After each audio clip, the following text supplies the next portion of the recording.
ခင်ကြီးဒီဖွားကြီးအချုပ်ခန်းနဲ့ထည့်ခွင့်ပြုပါ မော်မင်းခေါင်းတယ်လို့လုပ်ပါမိသားဖေမဲ့ကျွန်ုပ်တွေးထွဲထန်ယူမကြည့်ရဘူးကျွန်တော်မှဟာချီတယ် ဖွားကြီးအချုပ်ခန်းနဲ့ထည့်လိုက် လိုက်လား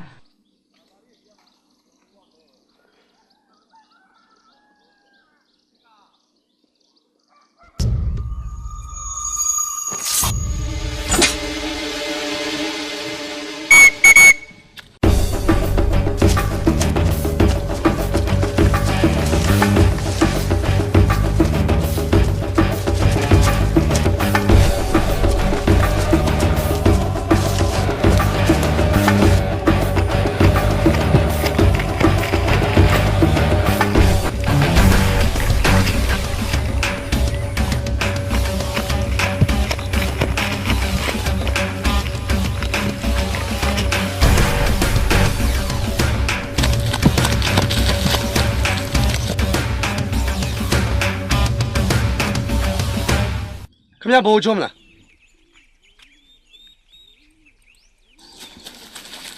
မင်းငါပြောတာကိုနားထောင်ခမရပြောတာကျုံနားထောင်စရာမလိုကျုံတို့ကခမရလိုလူဆိုးတကိုးတွေဖမ်းဖို့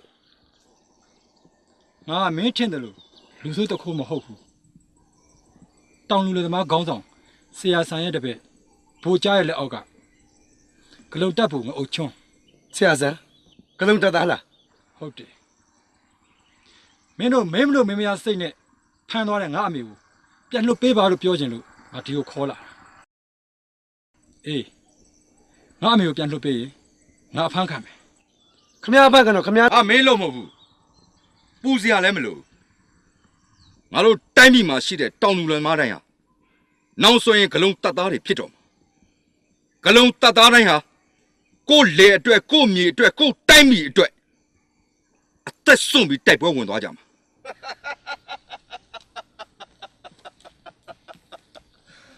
သိနေတယ်လေသိနေတယ်မောင်ကြီးတို့တွက်လိုက်ရင်အပူလိုမရှိကွက်တိတယ်မင်းကငါထင်တာနဲ့တောင်ပူပြီးစောရောက်နေပါလားဟမ်ဘလို့လဲမင်းတို့လက်နဲ့မချကြသေးဘူးလား ဒီမှာငါတို့ကင်ထားတဲ့လက်နက်ကအောက်ချဖို့မဟုတ်ဘူးကွာငါတို့တိုင်းပြည်ကိုကျူးကျော်တဲ့နယ်ချဲကိုချဖို့ညနေပြအားကိုနဲ့ပလိုက်လို့စားနေတဲ့ကောင်ငါတို့ထဲမှာမင်းတို့ကြောက်တဲ့ကောင်တစ်ခေါင်းမှမပါဘူးကွာအေးငါအခုလာတာလေငါမင်းနဲ့ငါတက်နဲ့လဲဖို့ငါလာတာမင်းတို့ငါ့ကိုဖမ်းသွားငါအမေကိုငါလူတွေစောင်းရှောက်ပြီးခေါ်သွားလိမ့်မယ်အေးအခုတော့မှားထားမယ်ငါလူတွေသွားပြီးတော့မစနဲ့တော့မင်းတို့ဖျားတာသွားရမယ်ငါတို့တွေအားလုံးကအိမ်ငါထွက်ခရဲကတဲ့တဲ့နှကုံတင်ထားပြီးသားကွာသိလားအေး